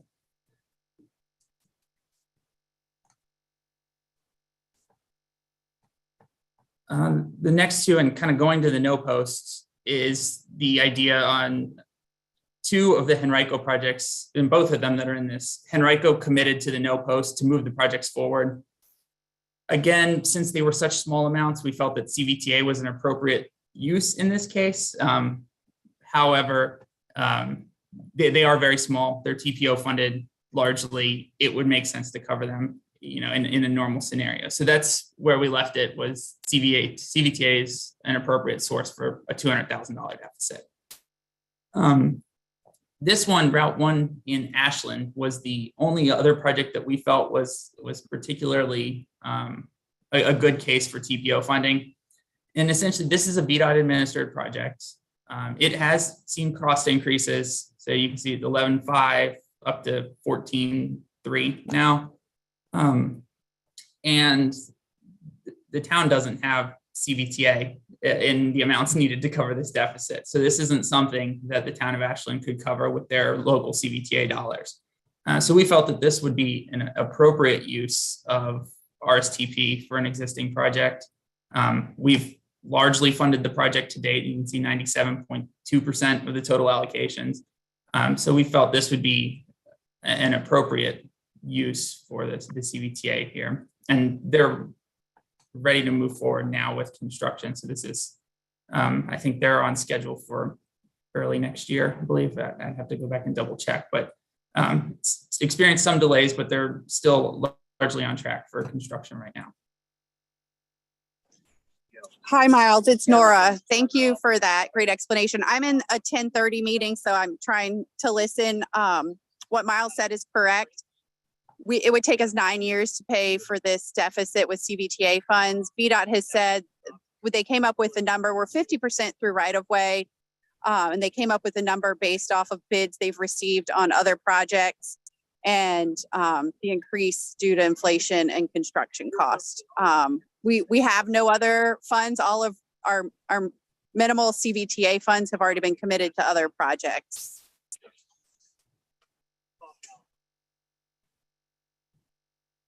Thank you, Nora. So the next one was early settlers, and I think we've talked this one through, but this one was an interesting case, and it is fully funded by the TPO to date. So much like the request from Henrico, I think there is a case that this is a TPO commitment that could be made. The idea that, again, being though at $100,000, that's something that could be funded locally via the CVTA local program. Libby Avenue, we've talked about already. This one is a little interesting. There is a no post, and then there's a deficit on top of that. So it's kind of two pieces right now. There's a previous no post that we're looking to backfill, and then there's a $200-something thousand cost increase. So again, in total, $483,000. It's a pretty small number.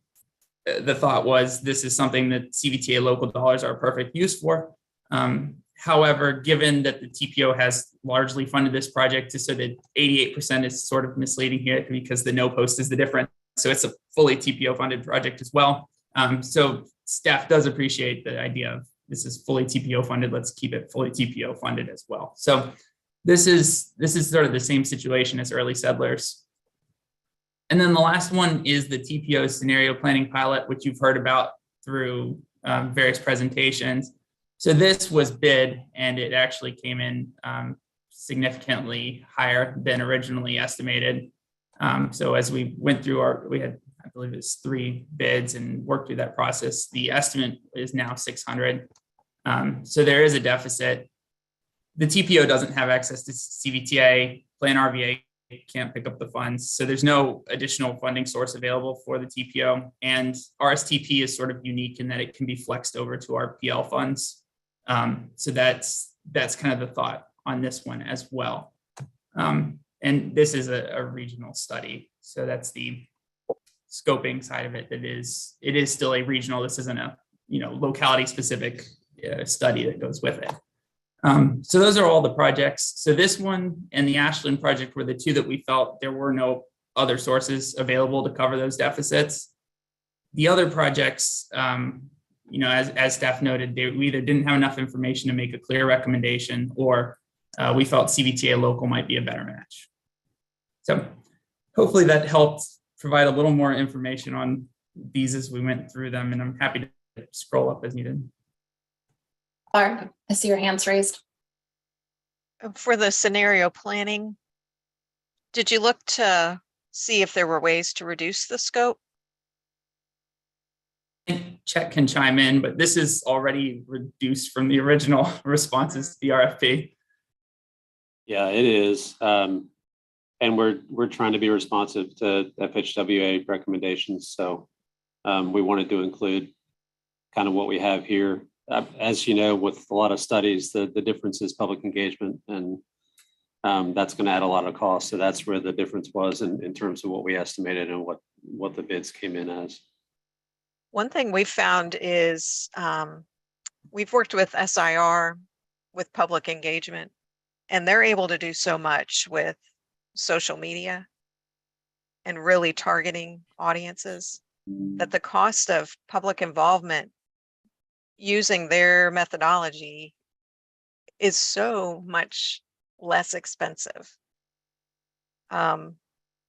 And I could send you what they've done for us with some other projects, you know, where we're trying to get public input along a road corridor.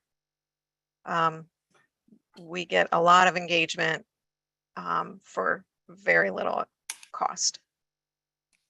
Yeah, thanks. We're actually talking with them as well as the Community Foundation and the Chamber to share some of the costs above and beyond the scope that we've got, because we do want this project to be a little bit more far-reaching than just the typical people who are interested in the TPO.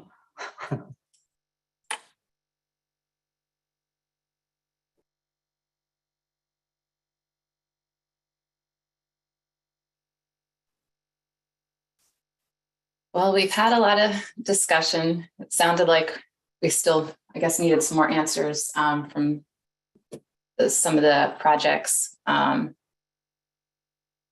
the city. But I guess based on the explanation we have, are there any further conversation or questions, or just would in anyone the like to make a motion? Or go ahead, Austin. Yeah, just in the interest of transparency, Goochland County does have a request on here, but it's only a schedule change. We were supposed to start PE on our Route 623 Improve Intersection project last year or this July, but with some scope revisions with VDOT, I actually have a meeting at 11, so I was hoping we were going to get to the motion on this kind of quick. We're hopeful that SmartScale will fully fund that, so we're hopeful that that will start now in FY24 instead of 23. So that's our request on there. Just put it out there so it's transparent. Yeah, thank you for chiming in about that. Yeah, I see that on attachment A, that last row there, but I appreciate you verbalizing that and bringing that up. And with that, I guess if you'll entertain a motion, I will make one. Sure, go ahead, Austin. So I move that the TAC agrees to hold a new project application window from October 17th to November 4th for both CMAQ and Stbg funds, with no changes to the application numbers per sponsor. And we recommend funding the existing requests as submitted in the agenda. Thank you, Austin. Is there a second?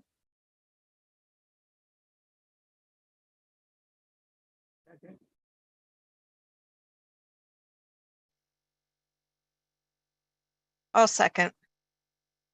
Thank you, Barb. Is there any, I know we've had a lot of discussion, any discussion before we do a roll call vote? Yeah, Sharon, and I'll be quick. I'm going to support the motion. I would like to see if a friendly amendment to the funding the existing. It seems like there needs to be some more work done. And it's not a slight at staff, but just more work done to really pin down what is truly a deficit. There is the math doesn't add up on some of these projects. And so I would say first get to solid figures as to what the shortfalls are would be the first request. And I really would love to see basically scale back and fund half of the request and not all the requests, maybe for the smaller amounts. Okay, you know, if it is arbitrarily set the limit, if the request is under 500, then fund it in full. But for the larger request, that cost be shared. It really kind of holds. Don't take this the wrong way, but it holds localities responsible, fiscally responsible. And I'm not saying that they aren't, but I think it says something when it's some of your money as well as somebody else's money, okay, as opposed to just somebody else's money. Again, don't take that the wrong way. And then that would allow a larger balance to be considered for new projects. So can I make that as a form of a friendly amendment? I think I understood you right. It's the amendment was anything under, do we want to say 500,000 is fully funded and then anything over that needs additional consideration when the full scenario comes before us in the spring? I threw 500 out there because of the relatively small amounts. Right. And I guess so. My motion was from the standpoint of the clarification I got from Miles that today's only to start the window, and then it'll all get kind of, I guess, re-vetted when we have the full scenario in the spring. And that was my intent, because I agree with you that there's some more data needed, especially on the 3 city projects. So I guess it's about starting the clock and not, and it seems that we have another time to consider funding and get a little bit more data on some of these other projects. That's the intent behind my motion. Right. So we're in agreement. I guess the only thing that need you to agree on would be to go for half. And if you don't go for half, then I would like to increase our amount to the full. I would be criticized if I didn't ask for the full amount and everybody else was. So yeah, I'd have to hear some discussion about what half does to the localities that are asking for more than 500,000 or a million. I don't know what kind of impacts that may have. I think it's mostly the city's projects. I would argue that it would probably cause some delays perhaps, and some things that are programmed in out years, but you know, based upon the revenues, and that I would think that the larger localities especially should be able to manage. So again, just point of clarification before I accept or not accept the friendly amendment is that $500,000 number, is that your formal, is that the number that you would like to see if we fully fund anything under that, and then 50% of anything over 500,000? Is that your threshold? And Yes, that may mess up the town of Ashland, but just, sorry, I wanted to chime in about. Yeah, that's why I was asking. I don't know if Yeah. we still got one earbud in listening. If she could chime in, that was the only concern I've got, is the 2.8, 2.7 that they're asking for. Sounds like that project's been pretty far along, that they're halfway through right away, if I understood her properly. So I guess to that point, I will not accept a friendly amendment just because Ashley and I don't want to say yes without their input. Right. And I see she dropped off, and I see Barb has her hand raised. If you wanted to hold your thought, if that would change anything. Yep. Okay. Barb, go ahead. I don't know if I'm going to be able to say this clearly. Can we say that we will accept new projects and also meet with the localities on these guys that need additional funding? And unless, like, people need to make a case for why they can't do the 50%, or I don't know, if we can kind of leave that open and not necessarily have the 500 threshold. Right. Well, and that's why I think I was in line to not accept Joe's amendment, that because we just need some more information that I don't think, it doesn't seem like we're getting today. And because we will have another opportunity later when the full scenario comes before us with the new applications, it was my impression that we can then hash out a little bit more of this then before we make a final recommendation to the policy board. So maybe what it is we're going to accept new applications, and we're also going to ask the localities to resubmit their request with the goal of having localities provide 50% of the funding. If I may Or- jump in, Go Madam ahead, Chair, Miles. just to clarify for schedule and purposes on that side, we are going to meet with all of the localities after the new project cycle, just like we always do, to get an overview of what your applications are. We'll be able to get additional clarification on these existing projects.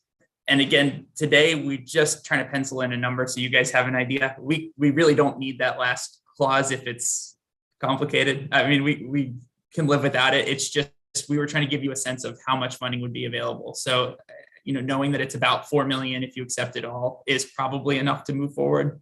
But not to complicate discussions, but process-wise, we don't absolutely need this today. We can wait until January and February when we actually review the allocations program. So we could drop potentially the last part of the motion and cover it later, or we could say that there could be up to 4 million in funding available. Yeah, okay. All right, so I think to make this clean, I'm going to withdraw my original motion and make a new one. So Sounds good. the original motion has been completely withdrawn. Don't even consider it. So I now move that the Technical Advisory Committee agrees to hold a new project application window from October 17th to November 4th for both CMAQ and Stbg funds, and there be no limits to the project application numbers per sponsor.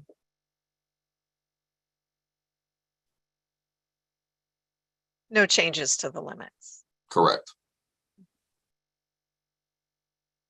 I'll second that.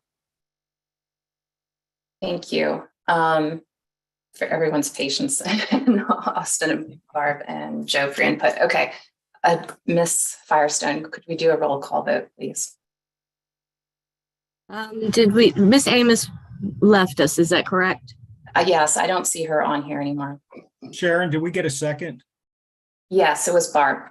Okay. Okay, Mr. Mitchell. Aye. Ms. Smith. Aye. Mr. Goin. Aye. Vice Chair Vadunez. Aye. Chair Smidler. Aye. Mr. Bridewell. Aye. Mr. Vinsky. Aye. Ms. Robinson. Mr. Parsons. Mr. O'Keefe. Aye. Ms. McAdory. Aye. Thank you. The motion carries. Okay, next up on the agenda is number 11, TAP transfer request on page 17. Mr. Bushing, this is an action item for approval of transfer of TAP funds from one City of Richmond project to another.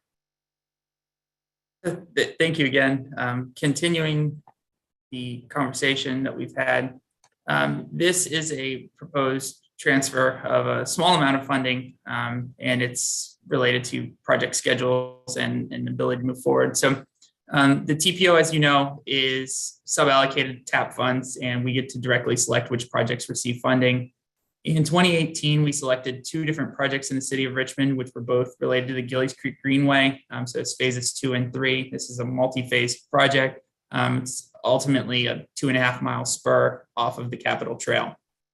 So as you are all probably aware, the TAP projects have 4 years to start construction from the first year you have funding awarded. That deadline has been missed. The sponsors have received notice that the allocation will be processed for these projects since they haven't been scoped or advertised, not ready to start construction. Currently, phase 3 has a deficit. Phase 2 has a surplus. So this transfer is a proposal by VDOT to balance out the funding between the 2 projects so that both are fully funded, to remove one of the potential obstacles to getting these projects moving forward to avoid that deallocation. So this is essentially an attempt to keep the projects funded and keep the federal dollars on them. So just as a reminder, since it's been several years, this is the full Greenway. Phases 2 and 3 are right here, and it would basically be transferring funds from one to the other. So it's the same bigger project, but they're two separate TAP projects. So some policy considerations, these are the same ones we just went over. Surplus funds on a project are returned to the TPO's balance entry for reallocation through our process. So in general, surplus stays on the project and then comes back to us when it's closed out. The other piece is with cost overruns. In general, the cost overrun should be addressed through other funding sources. As TAP projects, these are very small in terms of the total amounts. Originally, they were both estimated at 525, and that was 420 of TAP on each project. So the staff comments on this, the transfer process, as you know, is administrative.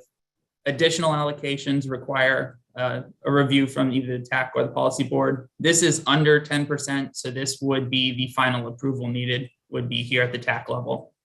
The transfer is feasible based on the amount of funding that is available on the donor project. Staff continues to support the larger Greenway. This is an important spur off of the Capitol Trail. However, we do reiterate that small deficits should be addressed locally. So if this is the only holdup, the CVTA funding available to the city was there to address this small deficit. And to give you context, it's in the resolution, but it's $36,000 that is proposed to be transferred from one project to another. And then the transfer is still no guarantee that these projects are going to move forward. So there's been 4 years. One of the projects had a surplus and it still didn't move forward. There's no guarantee if we complete the transfer that it will move forward at this point either. The action requested is that the Technical Advisory Committee approve the transfer of $36,902 in FY20 Transportation Alternatives Program funds from Gillies Creek Greenway Phase 2 to Gillies Creek Greenway Phase 3. So that's the action requested. I'm happy to answer additional questions. I believe Liz can provide some more information from VDOT's side as well. But that's the request today. Thanks, Miles. Any questions for Miles or Liz about this proposed action? I'll make Hearing a none. motion for approval of the resolution as presented. Thank you, Barb. Is there a second? John O'Keefe, I'll second. Thank you. Ms. Firestone, would you please call roll or voting? Yes, ma'am. Ms. Russell? For Mr. Mitchell? Aye. Oh, thank you. Ms. Smith? Aye. Mr. Goins? It looks like he dropped off the call. Is Mr. Coleman on? Yeah, Austin dropped off. Gutchen will vote aye. Thank you. Vice Chair Vidunez? Aye, and I'm for the record, I'm going to be leaving after this vote. Okay. Thank you. Chair Smidler? Aye. Ms. Leduc? Aye. Mr. Brightwell? Aye. Mr. Binsky? Aye. Mr. Parsons? Aye. Mr. O'Keefe? Aye. McAdory? Aye. Thank you. That motion carries. Okay, thank you. And Ms. Firestone, you did get Kelly Leduc from New Kent on the previous vote on item number 10. Yes, ma'am, I so did. vote of I've aye. added her as president and marked her vote. Okay, great. Transportation agency updates, DRPT, Ms. Dubinsky, please go ahead. Thank you so much. So I had provided my agency update ahead of the meeting for any review, but I wanted to highlight some key points for this month. First, we are glad to welcome our new Chief of Public Transportation. He will be starting on October 25th. His name is Zach Trogdon, and he comes from Williamsburg Area Transit Authority, where he was the Executive Director since 2017. So we are very excited for him to join. Most of all, I believe Grant Sparks, who has been acting as our acting chief since Jen assumed the role of director for DRPT. I'll be glad to introduce him when he starts up in the upcoming months to the CPO, but I just want to give that heads up in terms of changes for staff. Probably the most relevant I wanted to mention is that related to coordinated human services, we are currently going around with a survey related to the update that's upcoming for the Chisholm plan. I provided the link to the Survey Monkey that's in the agency update. So this is meant for anyone who's related into the Chisholm plan. So Section 5310 providers, or human service providers in particular, to give any inputs on where we need to focus our needs for this next update. Right now there is no end date for the survey, so at your leisure, at least check it out. And if you feel like there's some relevant input, please go ahead and do so on that survey. We are hosting right now this month our regional Chisholm meetings that are a requirement for our Section 5310 funding. So right now, I think the first one is going to be coming up on October 13th. They are all digital. So there's just an online registration through GoToWebinar. And in the agency update, there are links for all 6. So if you are planning to apply for Section 5310 funding this year, please make sure that one of your staff does attend that meeting. Our program manager uses the attendee list as part of the eligibility review for your applications. If you have any questions, Brittany's contact information is in the agency update as well. Other things I wanted to mention is that we have been getting a couple of awards related to our Transportation Navigator. This was originally funded through an FTA grant, which was our Mobility for All grant. And this kind of provided a database, a searchable database for all of our coordinated human services throughout the Commonwealth. It relied a little bit on the Senior Connections platform, and now there's a website widget. We actually also received additional funding through another grant to be able to do a phase 2, which includes some other elements to it. But we did receive 2 awards just in the last couple of weeks, one from the WTS Central Virginia chapter, as well as the RVA Tech. So we just kind of always like to highlight any kind of awards that we receive. Last, most relevant in terms of MPOs is that our Transit Asset Management Plan. We just updated our Tier 2 group plan that was due this year. So that is in effect as of October 1st. And so that starts the clock for all of our MPOs to adopt within 180 days any new transit asset management targets. There is some, the targets are included in the agency update, and we should be sending out boilerplate language that can go into the tips and CLRPs like we've done in the past. But if there are any questions about the TM update or any of the performance measures, please feel free to reach out to me or Wood Hudson, who's been managing that. And that's all I have for my update. I'd be glad to answer any questions. Thanks, Tiffany. Any questions? Hearing none, thank you. GRTC is next. Looks like they had to drop off, so we will go to Ride Finders. Mr. O'Keefe. Thank you, Madam Chair. Just wanted to let everyone know a couple of the updates we had for last month. Ride Finders did participate in the Southside relief of tree distribution throughout the city of Richmond in the identified urban heat areas. We did provide information to the Department of Rail and Public Transportation for the Commuter Assistance Program. We also started two new 7-passenger van pools from Henrico County to Dahlgren, as well as from Fredericksburg to Richmond. Vaughn and I did complete a 4-day NTD database course through Rutgers University. That was a 4-day class that was half a day, 4 hours each day. It was very informative, and a lot of information was in that. Ride Finders also held its first quarterly advisory board meeting on September 21st of this year. We promoted DRPT's Discover Transit Month and encouraged transit riders to record their trips for a chance to win the $100 gift card. And last but not least, I know Chair Smidler, everyone likes to hear about awards, but we also did win 2 more awards.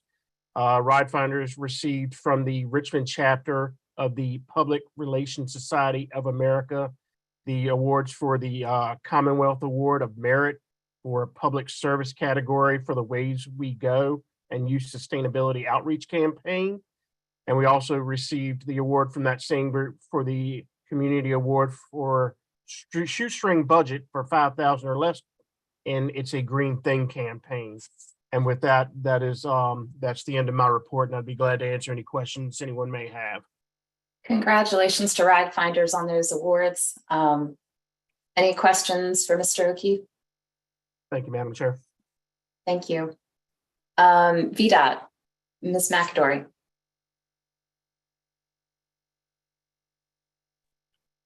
Good morning. So I couldn't get my mute button to work for some reason. That's everyone's story, huh?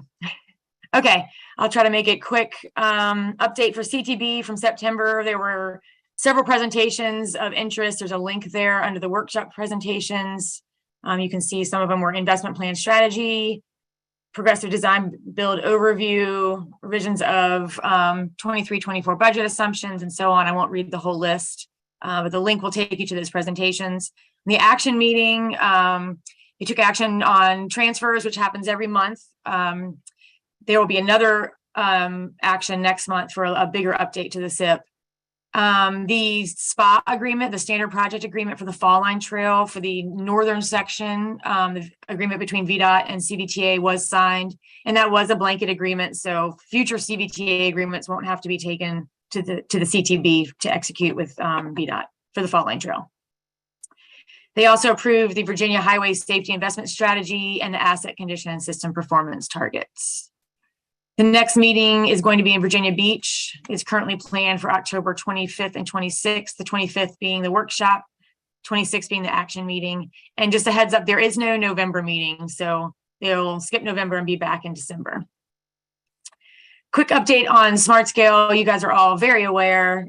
We're still we're still working our way through validation. We've got a few loose ends. Our goal is to be complete with everything by the end of this week. I think Richmond District will have a couple of things still lingering.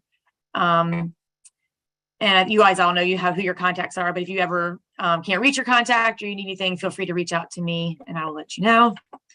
Scoring is still anticipated to be done in December and having a draft scenario in January. For the Fall Line Trail, Design Build Package 1, which again is the northern section, is scheduled to go to add at the end of this calendar year. We're wrapping up the RFP development. We're still working on the guidelines. We're kind of going back and forth with a consultant to iron some stuff out.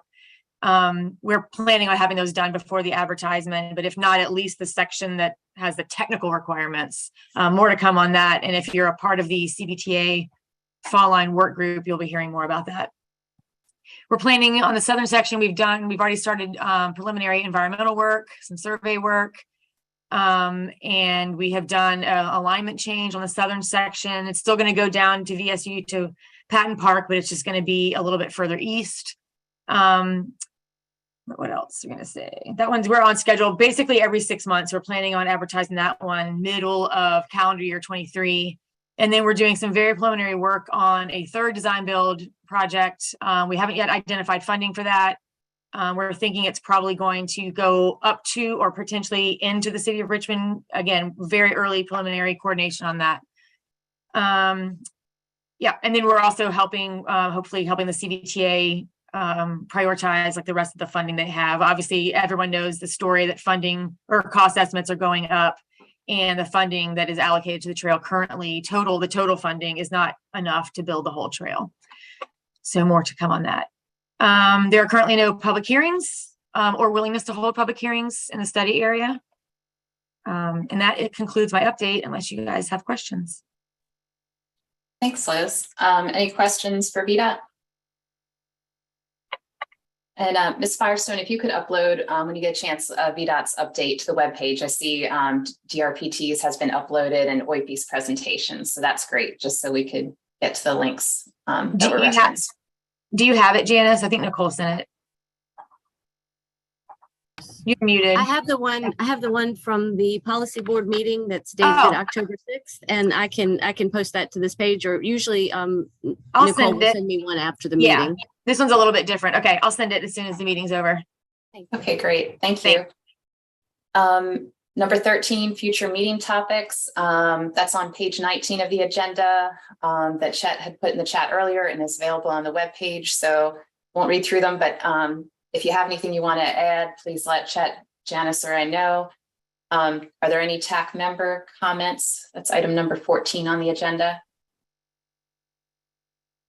Hearing none. The next meeting is to be determined. The next meeting is scheduled for Election Day, November 8th. I was thinking maybe could we send out a when is good, or Janice or Chet, could you do like maybe November 14th, 15th, or 16th at 9 a.m. and we can kind of poll the group to see what would work. I had sent GRTC a message in the chat just to confirm when their November board meeting was, because I thought that was on the 15th, but I didn't get a response back. So, but maybe just pulling the group for maybe the 14th, 15th, or 16th at 9 a.m. That would be great. We can do that. I believe that we had noted earlier that the 15th was the GRTC meeting. So if we had looked at the 14th or 16th or possibly the 9th. Okay.